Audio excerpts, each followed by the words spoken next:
प्रधानमंत्री नरेंद्र मोदी की दरियादिली की खबरें अक्सर आती रहती हैं। एक ऐसी खबर आई है कर्नाटक के मंड्या से, जहां एक मुस्लिम लड़की ने मोदी से मदद की गुहार लगाई तो प्रधानमंत्री ने भी लड़की को मदद मुहैया कराने में देर नहीं की। मुस्लिम लड़की को मोदी की मदद, प्रधानमंत्री ने पूरी की मुराद। प्रधानमंत्री नरेंद्र मोदी की मदद के बाद कर्नाटक के मंड्या की रहने वाली मुस्लिम लड़की बीबी सारा के सपनों को एक नई उड़ान मिल गई है। आज सारा बेहद खुश है, वो मुस्कुरा रही है, उसकी आंखों में चमक है। उसके हाथ में पीएमओ से आई वो चिट्ठी है जिसने उसकी पढ़ाई के रास्ते में आ रही सारी अड़चनों को दूर कर दिया है। बैंक से एजुकेशन लोन न मिलने से हताश एमबीए की इस छात्रा ने कुछ ही दिन पहले प्रधानमंत्री नरेंद्र मोदी को एक पत्र लिखा था और अपनी पढ़ाई पूरी करने के लिए मदद की मांग की थी। बहुत खुशी होती है कि उनकी जो एजुकेशन लोन सिर्फ फाइनेंशियल क्राइसिस के लिए जो ड्रॉप होने वाला था वो कंटिन्यू हुआ। एजुकेशन लोन मोदी सर से मिला है, रिप्लाई वहां से आया है, तो उनका सपोर्ट है, खुशी हुई। अब फिर से कॉलेज में जा रही हूँ। सारा ने सेंट्रल बैंक ऑफ इंडिया में एजुकेशन लोन की अर्जी दी थी ताकि वो एमबीए की अपनी पढ़ाई पूरी कर सके, लेकिन एडमिशन के बाद बैंक ने सारा को लोन देने से इनकार कर दिया, जिससे सारा के सामने फीस का संकट खड़ा हो गया।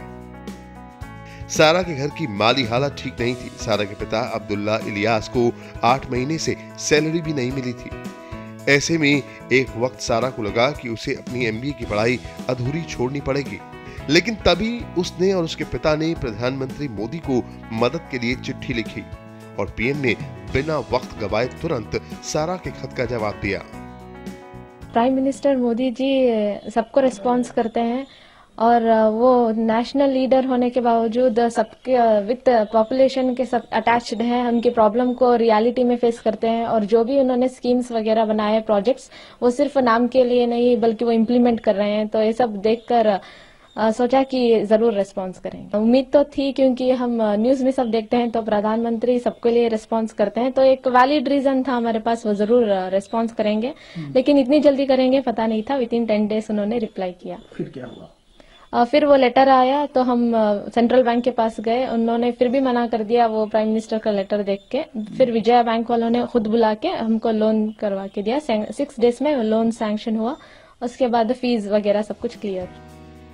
सारा ने अपने पत्र में बेटी बचाओ बेटी पढ़ाओ योजना का जिक्र करते हुए कहा था कि अगर पीएम मोदी उसकी मदद कर देंगे तो वो अपनी पढ़ाई पूरी कर पाएगी। पीएमओ का जवाब आने के तुरंत बाद ही सारा को विजया बैंक से 1.5 लाख रुपए का लोन मिल गया। अब सारा प्रधानमंत्री नरेंद्र मोदी से मिलकर उनका शुक्रिया अदा करना चाहती है। सारा को उम्मीद है कि जैसे प्रधानमंत्री मोदी ने उसके पढ़ने की मुराद पूरी की, वैसे ही उससे मिलने की मुराद भी पूरी करेंगे। उत्तर प्रदेश में सरकार भले ही बदल गई हो, लेकिन पिछली सरकार का असर अब भी दिख रहा है। पूर्व सीएम अखिलेश यादव के जिले इटावा की जेल से एक हैरान करने वाली तस्वीर आई। यहाँ की जेल में बंद रसूख वाले कुछ कैदियों के खौफ से जेल में तैनात सिपाही सहमे हुए हैं। वो जान की भीख मांगते हुए जेल के गेट पर धरने पर बैठ गए। जेल में हो रहे जुल्मों को लेकर सिपाहियों ने जेल सुपरिटेंडेंट पर भी संगीन आरोप लगाए हैं।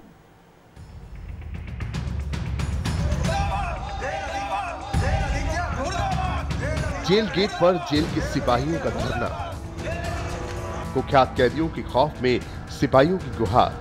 हाथ जोड़ के निवेदन है कि मेरा जेल से ट्रांसफर कर दिया जाए, नहीं तो हम लोगों की हत्या हो सकती है, निश्चित है। जेल अधीक्षक के खिलाफ नारेबाजी।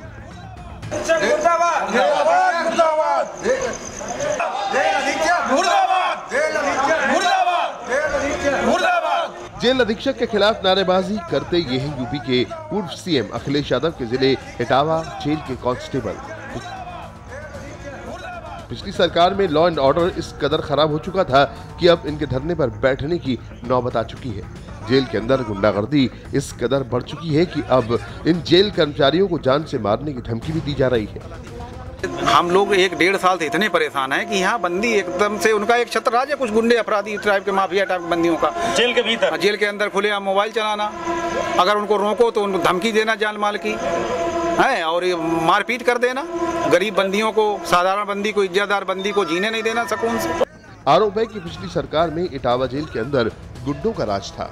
कुछ कैदियों ने जेल में आतंक मचा रखा है। उनकी खुशामद के लिए खुद जेल अधीक्षक मौजूद रहते हैं। इन बदमाश कैदियों का खौफ इस कदर बढ़ गया कि इन सिपाहियों को अब जेल के बाहर धरने पर बैठना पड़ रहा है। मारने की भी धमकी मिल रही है। मारने की भी धमकी मिल रही है। अरे आज वही एक का नाम सिकंदर, एक वो नीरज। तो माना जाए कि जेल अधीक्षक की पूरी छूट मिली हुई है। बिल्कुल पूरी सहमत। हाँ बताओ सब लोग। पूरी सहमत है।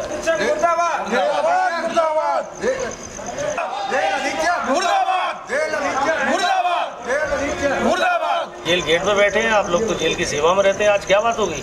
अब जान से मारने की धमकी दे रहे हैं तो कुछ तो करेंगे भाई। कौन दे रहा है? एक सिकंदर यादव बंदी है। बंदी धमकी दे रहा है, आपके अधिकारी सुन भी नहीं रहे। अधिकारियों के सामने ही दी। जेल अधीक्षक महोदय हम लोगों को बहुत प्रताड़ित करते हैं, समय से अवकाश भी नहीं देते हैं।